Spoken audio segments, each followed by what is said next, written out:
Pada malam ini kita ingin membahas tentang masalah sendiri. Sebetulnya saya agak berat hati membahas ini. Saya nggak tega gitu ya. Nggak tega kalau sebentar, pengennya lama membahasnya. Enggak. Sendiri dalam makna yang luas, bukan hanya status. Walaupun itu salah satunya.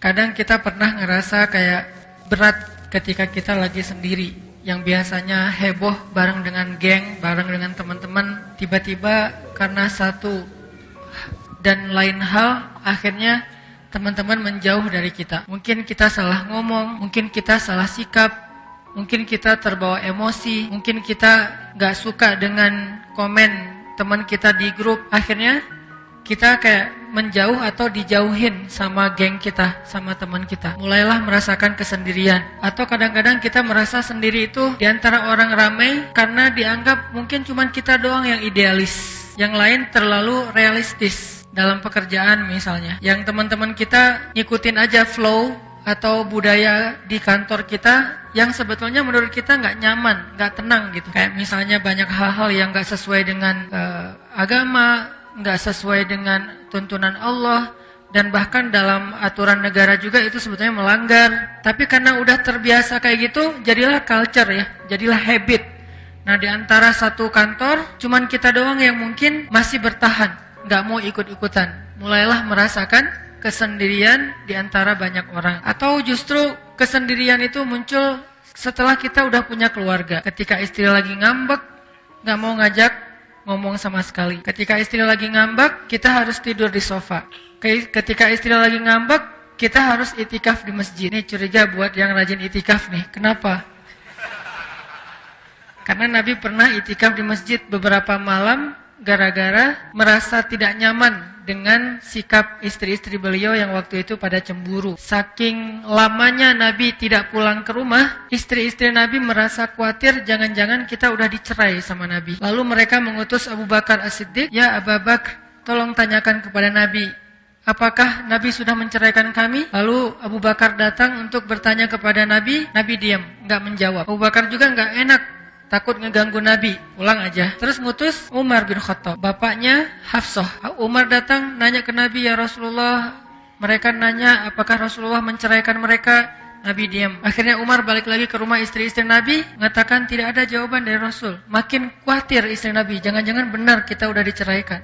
"Ya Umar, tolong tanya lagi sekali lagi kepada Rasulullah, siapa tahu Rasulullah mau menjawab." Nabi datang lagi nanya, Umar datang lagi bertanya kepada Nabi, duduk di sebelah Nabi, "Ya Rasulullah, mereka khawatir, benar enggak Rasul sudah menceraikan mereka?" Nabi menjawab, "Enggak wahai Umar," dengan wajah sedih. "Enggak wahai Umar." Tapi kata-kata enggak ini kan berita gembira ya, sehingga Umar langsung takbir, "Allahu Akbar." Nah, suara takbir Umar terdengar ke rumah istri-istri Nabi dan mereka langsung paham, oh berarti enggak gitu. Jadi takbir salah satu ekspresi kebahagiaan Umar bin Khattab radhiyallahu anhu. Intinya kadang kita udah punya pasangan masih merasa sendiri. Walaupun gak lama sih, gak sampai bertahun-tahun juga. Beda sama yang masih sendiri beneran ya. Cuman itu lebih sakit teman-teman. Kalau sendiri beneran kita sendiri, ya emang gitu. Ya mau gimana lagi kan? Dan gak ada yang bisa kita salahin. Tapi kalau udah punya pasangan, dicuekin, kita ngomong gak diwaro, terus kita udah jungkir balik lucu-lucuan, udah jadi badut-badutan depan dia nggak ketawa, dia nggak senyum. Wah, berarti kita dosa besar nih. Kesalahan kita fatal banget. Sampai udah jadi badut, dia nggak ketawa. Yang ketawa malah anak kita gitu ya. Emaknya biasa aja. Dan itu yang emang nggak enak sih, di dalam satu rumah bareng tapi nggak ngomong. Nggak usah seharian, sejam aja nggak enak. Apalagi seharian, 2 hari, 3 hari. Walaupun idealnya sih maksimal 3 hari ya. Tapi dan 3 hari ini batas maksimal. Terus minimal tergantung tingkat kesolehan. Makin soleh, makin cepat lerainya. Makin soleh, makin cepat islahnya. Makin soleh, makin cepat damainya. Maksimal mentok-mentoknya jangan ngelanggar lebih dari 3 hari. Tapi kalau bisa lebih cepat, berapa lama Ustadz? Ya tergantung tingkat kesolehan. Ada orang yang cuma butuh waktu beberapa menit, beres damai. Ada orang yang butuh sejam 2 jam, damai. Ada yang tunggu sampai mentok. Kan belum 3 hari Ustadz. Ini tingkatan batas maksimal. Kalau udah lebih dari itu, la yahil, tidak dibolehkan dalam agama. Intinya kita sering lah banyak alasan, banyak kasus yang kita ngerasain kayak sendiri gitu. Terus kita pernah kangen dengan seseorang karena udah lama nggak ketemu? Pernah katanya. Kayak LDRan gitu ya. Atau mungkin kalau sekarang enak. Beda dengan zaman saya waktu masih di Kairo dulu, kan belum ada smartphone, belum ada Android, belum ada medsos yang secanggih sekarang. Dulu masih kirim surat. Saya tahun pertama tuh masih pakai surat ke mama, maksudnya ke ibu saya. Jangan curiga dulu, salah satunya. Masih pakai surat dulu teh. Surat sama telepon rumah. Jadi belum ada handphone. Kalau ada satu yang punya handphone tuh pengusaha sukses banget. Itu juga handphonenya handphone yang bisa ngelempar anjing terus lari segede gambreng gitu kan ya. Nah itu masa-masa itu kan orang ngerasa kayak kalau pergi jauh ya jauh beneran ya. Beda dengan sekarang kan, sebentar-bentar telepon, WhatsApp call kayak gitu, video call Malah kalau sama geng bisa teleconference. Wah gampang lah sekarang. Kalau dulu kalau pergi merantau ya merantau, nggak ngelihat wajahnya, nggak ngedengerin suaranya, dan jarang dapat surat. Sekali dapat surat itu kayaknya kayak apa gitu. Kamu ada surat tuh, wah heboh gitu kan ya, baca surat, terus dibukai dengan assalamualaikum, terus berpantun dulu segala macam, ala-ala tahun 90-an lah, nggak ngerasain ya, beda generasi. Jadi benar-benar ngerasa sendiri. Ini ada yang unik nih, Rasulullah SAW pernah merasakan sendiri, pernah merasakan kangen, bukan dengan manusia, kangennya kepada malaikat. Coba lihat tingkat keimanannya, kangennya kepada Jibril alaihissalam, karena udah 12 hari gak ketemu Jibril. Karena kan biasanya Nabi setiap hari ketemu Jibril kan. Setiap hari ketemu. Kadang-kadang ngebahas tentang satu ayat. Kadang-kadang dapat ayat baru. Karena Jibril itulah yang mengajarkan Al-Quran kepada Rasulullah. Allamahu syadidul quwa. Al-Quran itu diajarkan oleh syadidul quwa. Malaikat yang perkasa, malaikat yang gagah, malaikat yang kuat. Yaitu Jibril alaihissalam. Dzu mirratin fastawa. Yang wibawa, yang karismatik. Malaikat yang keren banget. Nah, biasanya setiap hari Jibril ketemu sama Rasulullah. Nah, ini udah 12 hari dalam satu riwayat yang lain bilang 15 hari, sebutlah 2 minggu lah ya. Udah 2 minggu gak ketemu dengan Jibril. Sehingga Nabi sedih. Mana ya Jibril gak turun-turun dari bumi, beliau ngelihat ke langit. Mana ya Jibril kok gak turun-turun, sedih, kangen. Mana ya Jibril, setiap hari, aduh hari ini belum ketemu Jibril, besok belum ketemu Jibril. Udah lama gak pernah ketemu sama Jibril. Jibril juga di langit kangen sama Nabi, tapi nggak bisa turun. Duh gimana ya, kangen sama Muhammad, kangen sama Muhammad. Jibril kangen banget sama Rasul, Rasul kangen sama Jibril. Jadi kangen-kangenan. Siapa? Antara Nabi dengan malaikat, saking solehnya. Kalau kita pernah nggak kangen dengan ulama, kangen dengan seorang guru, kangen dengan seorang ustadz, kangen dengan orang yang menghijrahkan kita. Ini adalah salah satu rasa rindu yang insya Allah berpahala di sisi Allah. Yang pastinya kita kangen kepada Rasulullah SAW. Nah, Nabi kangennya dengan Jibril. Kenapa nggak turun wahyu? Ini salah satu skenario Allah untuk ngasih Nabi banyak kebaikan, banyak hikmah. Yang jelas nggak turun wahyu aja sekitar 2 minggu. Sampai-sampai bukan cuma Nabi merasa kesepian, merasa kayak kangen gitu sama Jibril, ngerasa kayak nelangsa gitu, ngerasa kayak gimana nih gitu. Ditambah lagi Nabi dibully sama orang-orang kafir Quraisy. Nabi dibully di medsosnya orang-orang kafir Quraisy. Mereka pada pakai hashtag Muhammad ditinggalkan oleh setannya. Sampai gitu ngomongnya. Bukan ditinggalkan oleh Jibrilnya, tapi ditinggalkan oleh setannya. Mereka menganggap Jibril seperti setan. Siapa yang ngomong kayak gitu? Yang ngomong kayak gitu tuh istrinya Abu Lahab. Istrinya Abu Lahab ini haters banget lah buat Nabi dari dulu juga. Sama dengan suaminya, ini berdua pasangan kayak kompak banget gitu. Istiqomah lagi sampai akhir hayat.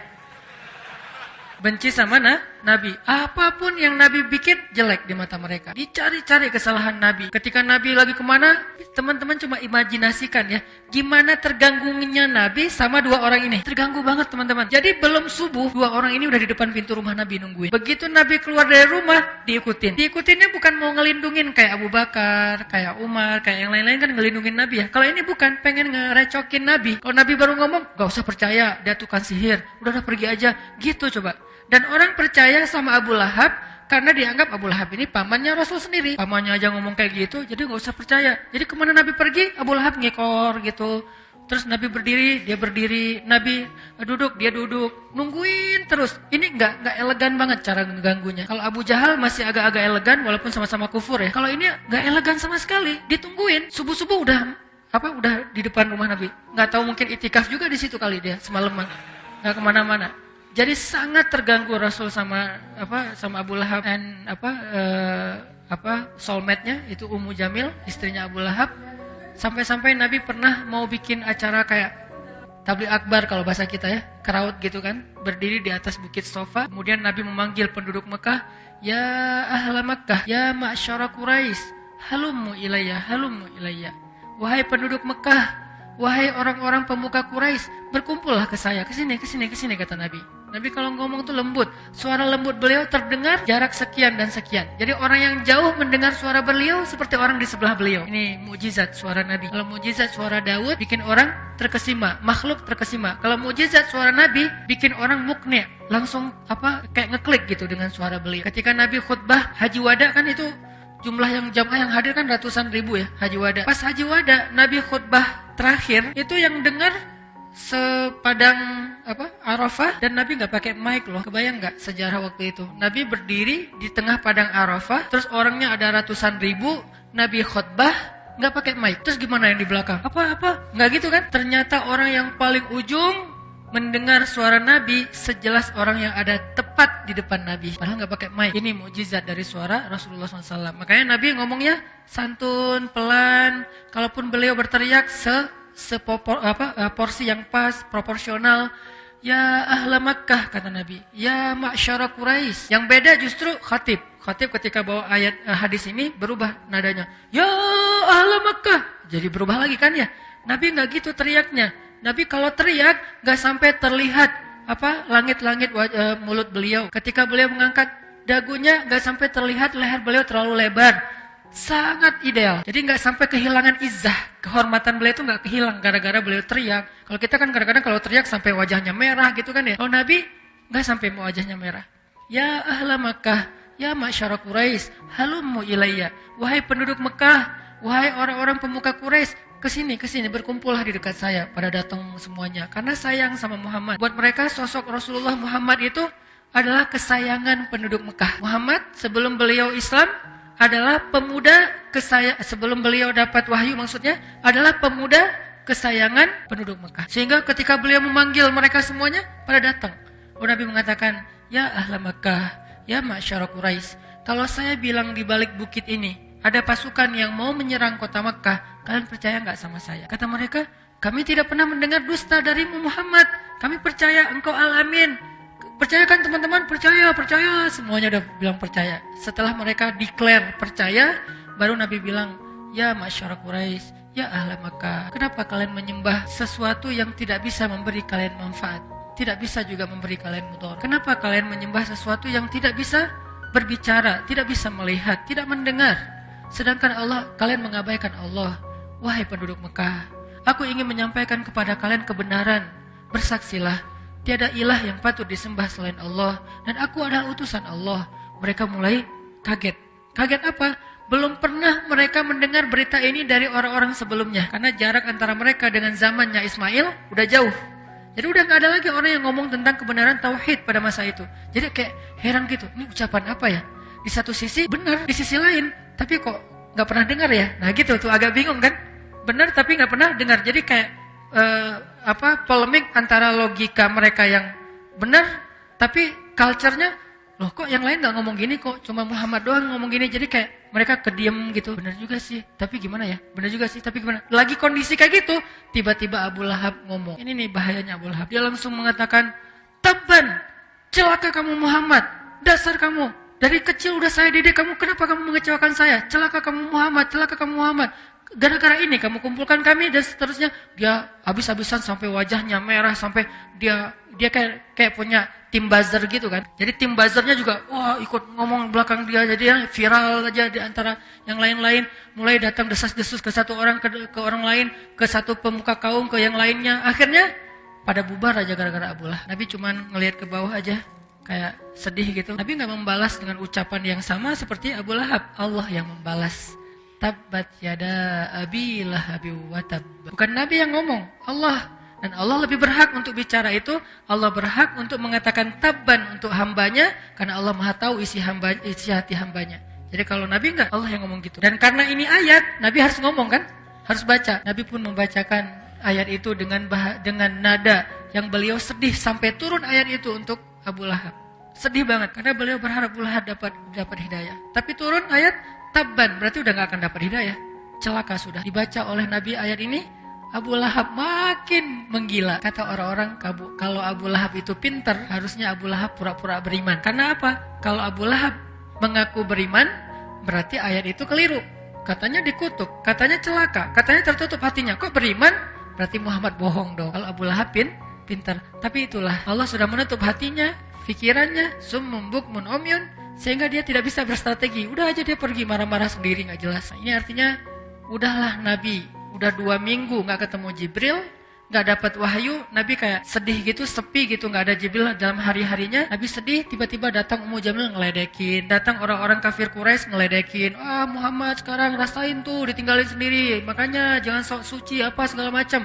Mulailah Nabi merasa sedih, merasa sendiri. Lalu turun ayat ketika waktu itu Jibril meletakkan jidatnya di atas Ka'bah. Turun Jibril setelah 2 minggu, letakkan jidatnya di atas Ka'bah. Sebagian ulama mengatakan itu salah satu ayat yang Jibril mendatangkannya dalam wujud asli. Sebagian ulama bilang gitu. Karena sedikit sekali ada ayat Al-Quran yang Jibril membawanya sebagai wujud asli.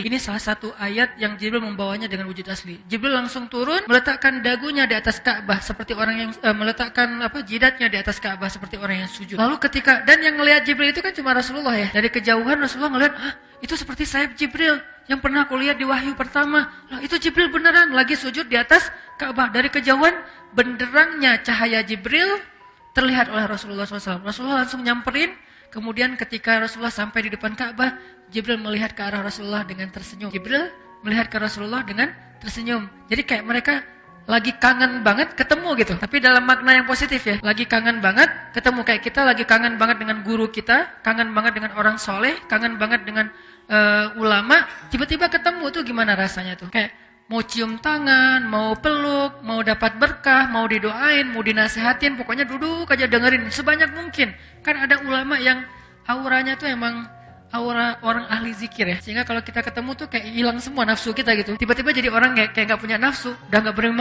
berminat dengan dosa sama sekali. Tiba-tiba jadi kayak malaikat. Pernah gak ngerasain kayak gitu? Ketemu seorang ulama yang auranya tuh kayak aura zikir banget. Cahaya wajahnya bukan karena dia putih. Bisa jadi dia gak terlalu putih tapi emang punya aura. Terus pas kita ketemu, jadi udah gak ingat dosa sama sekali. Atau jadi malu, banyak dosa soalnya. Nih, kebayang gak gimana ketemu Jibril? Aura orang soleh aja bisa bikin kita tenang, apalagi aura malaikat. Nabi senang banget, jadi wajar Nabi kangen Jibril tuh wajar banget. Emang Jibril keren banget, jadi pasti kangen. Pas udah ketemu, Jibril tersenyum ke arah Rasulullah. Rasulullah tersenyum ke arah Jibril. Kemudian Rasulullah bertanya, Jibril kemana aja? Kata Rasul. Kalau bahasa kita, Jibril kemana aja, kangen tahu, kata Rasul. Seolah-olah gitu kan ya, saya kangen kepada kamu Jibril, kemana aja. Sebagian riwayat mengatakan adegan ini terjadi di dalam surat Maryam. Ketika Allah berfirman, Jibril menjawab. Jadi jawaban Jibril itu adalah wahyu dari Allah. Jawabannya apa? Wa ma natanazzalu illa bi amri rabbik. Muhammad, saya juga kangen. Tapi kami malaikat tidak turun kecuali sesuai perintah Allah. Jadi artinya Jibril kangen sama Nabi, kangen banget. Nabi kangen sama Jibril, kangen. Dua-duanya saling kangen. Yang satu kangen yang di langit kangen yang di bumi. Tapi nggak bisa ketemu, kenapa? Wa ma natanazzalu illa bi amri rabbik, karena tidak diperintahkan oleh Allah untuk ketemu. Akhirnya Jibril membacakan ayat Bismillahirrahmanirrahim. Nabi langsung dengerin. Karena wa idza quri'al Qur'an fastami'u lahu wa ansitu. Terus Nabi dengerin Bismillahirrahmanirrahim. Wadduha wallaili idza saja. Ma wadda'aka rabbuka wa ma qala. Ini intinya nih. Ma wadda'aka rabbuka wa ma qala. Ayat sebelum dan sesudahnya menjelaskan ayat ini. Jadi inti dari surat Ad-Duha itu adalah ayat ketiga. Ma wadda'aka rabbuka wa ma qala. Nanti ayat setelahnya menjelaskan apa maksud dari ayat ketiga. Tuhanmu, Rabbmu tidak pernah meninggalkanmu Muhammad, dan tidak juga benci sama kamu. Ini ayat hiburan banget buat Nabi. Tadi Nabi udah merasa sendiri, Nabi udah merasa sedih, Nabi udah merasa kangen, Nabi udah merasa kayak gimana ya, ragu nih apakah saya masih dianggap Nabi atau tidak. Tiba-tiba Allah turunkan ayat seolah-olah Allah, kalau dalam bahasa kita kayak tabayun. Kayak kita misalnya di grup, kok sepi ya, begitu saya nyamber, komen, saya replay, semuanya pada diam. Tadinya seolah-olah tadi di grup WA tuh rame. Kok tiba-tiba sekarang pas saya ikut ngomong pada diam, terus diamnya lama lagi 2 minggu. Jangan-jangan mereka bikin grup, akhirnya mereka chat di sebelah, bukan di grup ini. Kan jangan-jangannya jadi banyak ya, zunun, banyak prasangka, sedih gitu. Mau kita japri satu-satu gengsi, tapi mau ngeliatin grup kok sepi aja, sedih. tiba-tiba ada yang ngejapri. Enggak kok, kita nggak bikin grup yang baru. Gimana rasanya tuh? Enggak kok, kita nggak ada masalah dengan kamu. Maaf ya, kemarin tuh karena lagi pada sibuk, jadi pada sendiri-sendiri aja. Maaf. Pada minta maaf kan kita happy ya. Ada kejelasan keadaan hubungan kita tuh jadi jelas gitu. Begitulah perasaan Rasul, pasti lebih dari itu. Ketika Allah, Nabi mulai meragukan, gimana ya saya dengan Allah? Jangan-jangan saya punya salah nih, sampai Allah marah. Jangan-jangan saya nggak layak lagi ketemu Jibril, karena hanya orang yang mulia yang boleh ketemu Jibril. Sedangkan saya sekarang nggak ketemu Jibril. Nah, Allah menghibur Rasulullah ketemu dengan Jibril bukan dalam wujud laki-laki yang biasanya, tapi wujud aslinya. Artinya apa? Masih boleh banget kok ketemu Jibril, bahkan dengan wujud aslinya. Karena untuk ketemu Jibril dengan wujud aslinya, itu harus keadaan yang sangat-sangat istimewa. Wahyu pertama, Isra Mi'raj, bukan Isra Mi'raj malah, Mi'raj. Karena pas Isra itu enggak, pas Mi'raj, pas di Sidratul Muntaha, Jibril berwujud sebagai wujud aslinya. Jadi kayak setelah lama enggak ketemu, Nabi ngerasa kayak, jangan-jangan saya udah enggak layak ketemu Jibril. Sekarang tiba-tiba Jibril datang dengan wujud yang sebenarnya. Berarti layak banget ketemu Jibril. Jangan-jangan Allah marah sama saya. Jangan-jangan saya punya dosa nih. Apa dosa saya? Akhirnya Allah bilang, enggak Muhammad, aku enggak benci sama kamu. Enggak Muhammad, aku tidak meninggalkan kamu. Kan bahagia banget ya Nabi ya. Setelah tahu bahwa beliau ternyata tidak ditinggalkan, tidak dibenci sama Allah SWT.